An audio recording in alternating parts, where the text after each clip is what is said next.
ہاں اگر آپ لوگوں کو کوئی ایشو نہیں ہے تو پھر مجھے بھی کوئی اعتراض نہیں ہے. زارا نے تمہاری جگہ لی تو میری اولاد کو میرے خلاف کر دیا ہے. لیکن اس میں نے ہمیشہ تمہیں ہی دیکھا ہے. مظہر علی شاہ کو آخرکار اپنی بہن فرحت کی اصلیت کا پوری طرح علم ہو جاتا ہے، اور وہ بھی صرف رکشی کی دی گئی معلومات کی بدولت، ورنہ مظہر تو پہلے فرحت کی باتوں میں آ کر شازیہ سے بدظن ہوتا جا رہا تھا. فرحت مظہر سے کہتی ہے کہ بھائی جان شازیہ مجھے برداشت نہیں کرتی، اور وہ کہتی ہے کہ میں تمہیں اس گھر سے نکلوا دوں گی. وہ مجھے چیلنج بھی کر چکی ہے کہ مجھے آپ کی نظروں سے گرا کر رہے گی. لیکن مظہر فرحت کی باتوں میں نہیں آتا اور صاف صاف کہہ دیتا ہے کہ میں نے تمہیں نہیں کہا تھا کہ اپنے شوہر کا گھر چھوڑو، تم خود آئی تھی جائیداد کے چکر میں. شازیہ جو کہ خاموشی سے سب کچھ سن رہی ہوگی، آگے بڑھ کر فرحت کو کہے گی کہ مجھے مظہر کو بھڑکانے کی ضرورت نہیں ہے، تمہارا بھائی خود تمہاری حقیقت جان چکا ہے. فرحت مظہر سے شکایت کرے گی، لیکن مظہر دو ٹوک الفاظ میں کہتا ہے تم نے میرا گھر برباد کر دیا، میری بیٹیاں میری بیوی مجھ سے دور ہو گئی، میں سارا سے کبھی باپ جیسا پیار نہیں کر پایا. اگر تمہیں جائیداد ہی چاہیے تھی تو یہ لو. اور وہ جائیداد کے کاغذات فرحت کے منہ پر مارتا ہے. تو اسی وقت نازی بھی آ جاتی ہے اور اپنی ماں فرحت کی اصلیت سب کو بتا دیتی ہے کہ میں مما کو سمجھاتی تھی کہ وہ ممانی کے ساتھ یہ سب نہ کرے، لیکن وہ سنتی ہی نہیں تھی.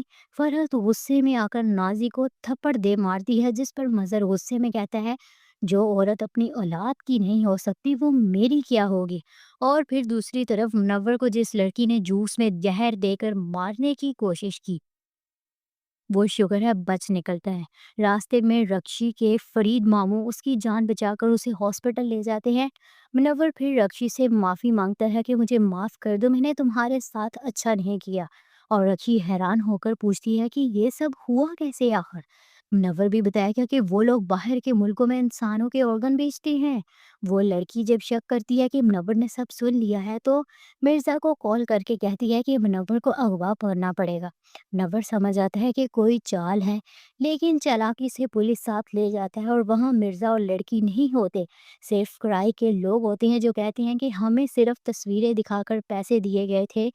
تو منور بھی اب تہیہ کر لے گا کہ ان سب کو ان کے انجام تک پہنچا کر رہے گا. دوسری طرف سارا کے ایک جملے کی وجہ سے سرمد زارا سے ناراض ہو کر اپنے والدین سے کہے گا مجھے زارا سے شادی نہیں کرنی. زارا بھی اپنی ماں سے یہی کہتی ہے. شازیہ حیران ہو کر پوچھتی ہے تو زارا کہتی ہے کہ مجھے تو کوئی مسئلہ نہیں، سرمد نے خود انکار کر دیا ہے.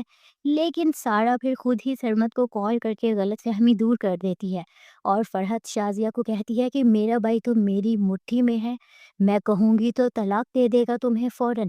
لیکن یہ سب مظہر خود سن لے گا اور شازیہ کو کہے گا مجھے تمہارے والد سے معافی مانگنی ہے، مجھے تم سے بھی معافی مانگنی ہے.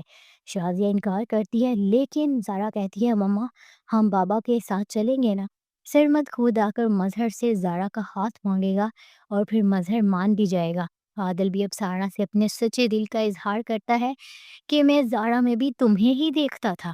تو ناظرین ڈرامہ مجھے لگتا ہے کہ اینڈ ہونے والا ہے، لیکن اب سب کچھ پازیٹیو رخ کی طرف بڑھ رہا ہے، سوائے فرحت کے جو یا تو پاگل ہو چکی ہے یا پھر کوئی آخری چال چلنے والی ہے.